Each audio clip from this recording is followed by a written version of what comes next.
como les dije, estoy con Miguel Ángel Pichetto, siempre me sale decirle senador, porque les dije senador durante tanto tiempo. ¿Usted va a seguir siendo siempre periodista? ¿Cómo está, Joaquín? Muy bien, muy bien. La primera pregunta que le quiero hacer se refiere a si usted compartió el comunicado de Juntos por el Cambio sobre la muerte de este exsecretario de Cristina Kirchner, Fabián Uriarte. No hubo un debate en Juntos por el Cambio, el comunicado salió. Si se lo analiza en el contenido, diría que no es tan dramático, tal vez el título tenga algún voltaje. Creo que en este tipo de temas, yo quiero recordar un hecho, que fue el caso Maldonado. Yo era senador y era opositor en ese momento, y siempre actué con mucha prudencia en orden a hacer evaluaciones y calificaciones sobre un hecho que estaba siendo investigado por un juez federal. Me parece que acá lo que se requiere también es una etapa de mesura, de dejar actuar. Creo que la justicia de Santa Cruz tiene un desafío. Tiene que tratar de darle a este hecho la mayor claridad ante la opinión pública. Claro.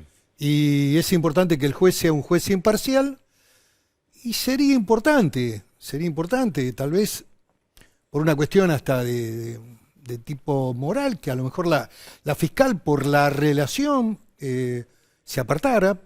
No está obligada procesalmente a hacerlo, pero iría en beneficio, digamos, de darle mayor contundencia en el proceso de investigación. Después, bueno, es un tema que debe ser investigado, lógicamente, por la justicia de Santa Cruz. Es un crimen, tiene conmoción institucional, porque también asistió el ministro de Seguridad, el intendente de la propia provincia. Porque además era un testigo importante contra Cristina Kirchner. Sí, en realidad ese hecho ya está consolidado en el expediente. Claro. No se pierde el valor de su declaración, lo dijo claramente la fiscal Fabiana León, que es fiscal del Tribunal Oral.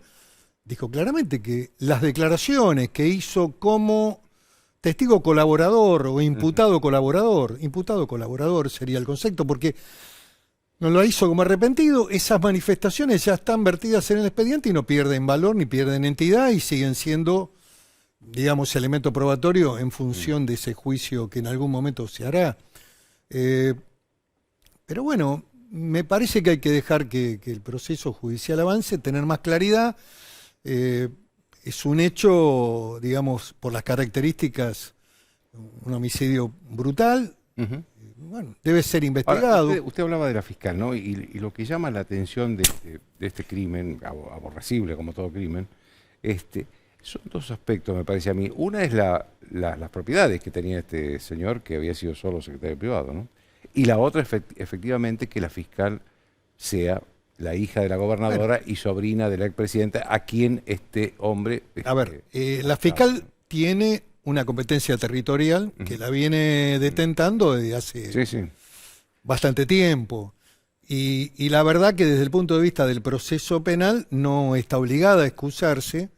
Podría hacerlo como un gesto para que precisamente el tribunal lo evalúe y, bueno, puede ser rechazada incluso la acusación. Podría ocurrir dentro del proceso todo esto, pero creo que ese gesto podría ser interesante y positivo desde el punto de vista de la claridad. Pero bueno, yo digo de que hay que dejar que se avance. Hay jóvenes comprometidos de sectores medios, en un lugar donde todo el mundo se conoce. Respecto a la presunta riqueza, este señor había sido investigado oportunamente por enriquecimiento ilícito y había sido sobreseído. Hace 10 años que está fuera de la función pública. Yo no podría responderle con respecto a la evolución patrimonial. Esto lo puede hacer la FIP, la que controla, digamos, los bienes de las personas, digamos, que tiene el detalle. Que tenía 2 casas en... Sin duda que hay una manifestación de riqueza importante, y tal vez esa ha sido quizás uno de los presuntos motivos. No está dilucidado todavía. Claro. Hoy hubo una reproducción del hecho, ya está aparentemente probado que se cometió en el lugar donde él vivía. Bueno, Puede haber temas pendientes, puede haber un hecho extorsivo, puede haber...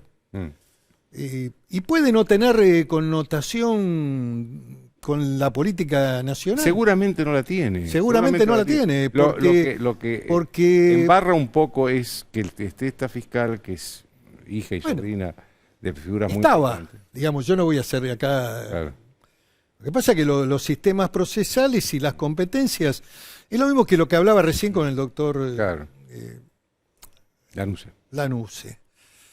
Yo me pregunto el por qué jueces de Loma de Zamora están interviniendo en una causa donde presuntamente los hechos que determinaron la investigación ocurrieron en el ejido de la ciudad de Buenos Aires. Bueno, hay una decisión de la Cámara Federal de la capital diciendo que el juez venga esa causa. Todo para Comodoro Pi, claro. Indudable. De todas maneras, ese tema todavía está pendiente de resolución. Y lo que a mí me parece también es que si la fiscal intervino en actos procesales, también el Ministerio Público intervino conjuntamente con el doctor Villena, debería ser apartada, digamos. Porque también el ámbito del Ministerio Público tiene, si bien no tiene el deber de ser imparcial, porque es una parte del proceso que acusa, debería, si convalidó actos anteriores, para ponerle orden también a esa causa y darle transparencia, debería también ser apartada. Lo que digo también respecto a ese hecho, que es el tema famoso de las prisiones preventivas en Argentina. El Instituto de la Prisión Preventiva fue algo que se complicó mucho en los últimos 4 o 5 años, incluso con el propio intento de detenerla a la vicepresidenta con prisión preventiva, y fue un instrumento mal utilizado de la Justicia Federal de Comodoro Pi. Ha habido un exceso en la interpretación de normas procesales. El fundamento para dejar a alguien detenido con prisión preventiva en la etapa liminar del proceso siempre es que haya riesgo de fuga o posibilidad de entorpecer en la investigación. Hubo una interpretación con una mirada doctrinaria nueva donde la Cámara Federal de Buenos Aires dijo, bueno, habiendo estado en el gobierno puede tener influencia todavía, y abrió la ventana de la prisión preventiva, cosa que es muy complicada. Yo creo que ese tema hay que garantizar el debido proceso, la transparencia, el derecho a la defensa y las libertades hasta que haya sentencia. Y hay que acelerar los plazos de los juicios. Esto me parece que es el débito de la justicia argentina, porque, Joaquín, todo el mundo duda de todas las resoluciones judiciales, de los hechos más conmocionantes de la vida pública argentina. Siempre está la duda, siempre hay dos miradas. Y es porque en el fondo hay pérdida de credibilidad en el sistema de justicia. Esto ha pasado, lamentablemente. Y bueno, y me parece que se requiere proceso más rápido, sentencia más rápida, recursos que se agoten también rápidamente, para llegar a la sentencia firme, que es una instancia que es cuando la casación rechaza el extraordinario. Ahí se terminó. ¿Usted cree que hay una decisión de una parte del oficialismo, no digo de todo el oficialismo, de perseguir al expresidente Macri y de llevarlo inclusive? Yo creo que la causa esta de espionaje no tiene ninguna consistencia. Y además lo considero a Macri totalmente inocente. Le digo sinceramente, lo he conocido en la última etapa, cuando me convocó, pero lo veo incapaz de generar mecanismos de persecución. En el plano de las libertades públicas, en la Argentina había libertad de prensa, había un montón de cosas que determinaban un sistema democrático en la Argentina, una mirada de respeto por los valores democráticos. Yo no lo veo a él Lo que ocurre es que los sistemas de inteligencia en la Argentina son complejos y hay intermediaciones. Generoso usted, Sí, bueno, complejo son complejos y son oscuros y hay intermediaciones o hay cuentatropismo o aparecen personajes que vienen de policías de estados provinciales son complicados. Hay mucho esquema también extorsivo que se plantea. Y en este sentido, bueno, yo no tengo dudas respecto a la inocencia de Mauricio Macri.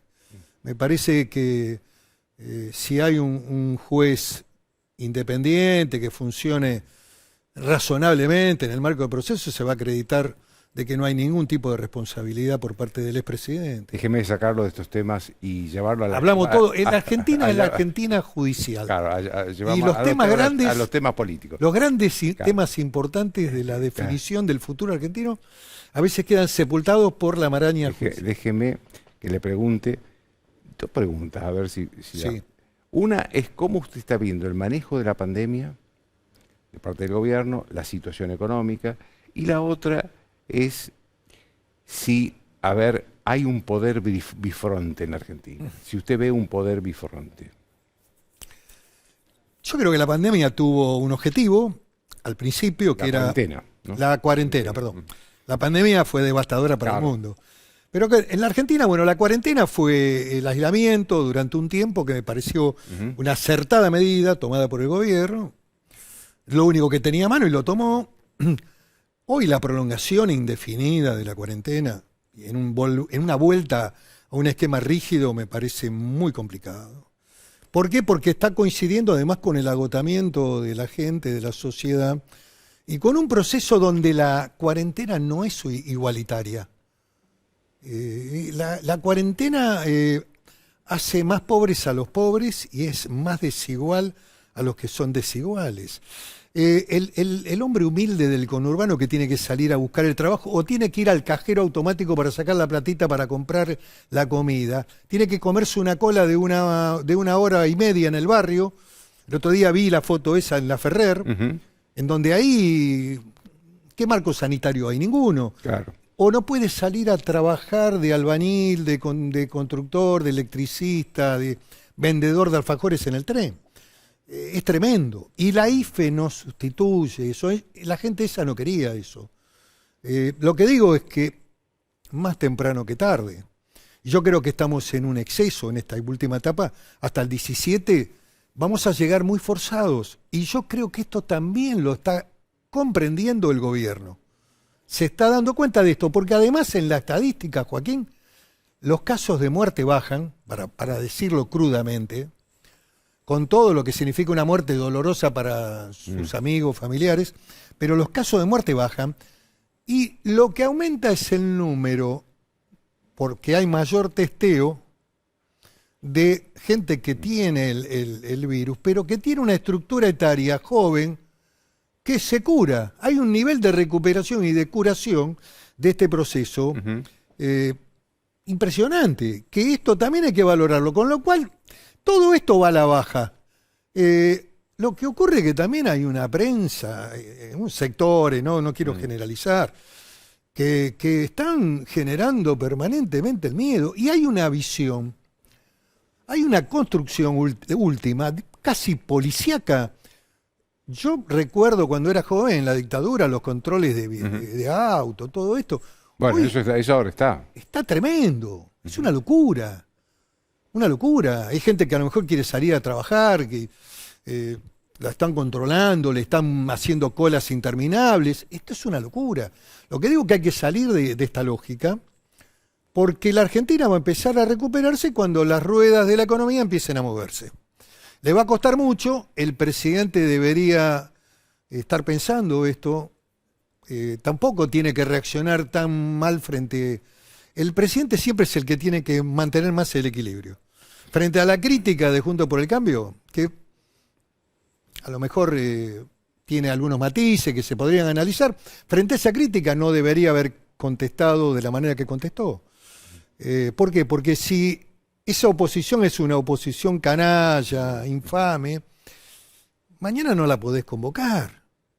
Mañana, frente a la emergencia económica, frente a un plan de salida concertado con todos los sectores, con la política, con el mundo empresario, lo que digo es que hay que tener mesura. Hay que tener mesura para evaluar los acontecimientos, hay que tener prudencia para dejar avanzar las investigaciones, porque si no caemos en situaciones realmente muy complejas.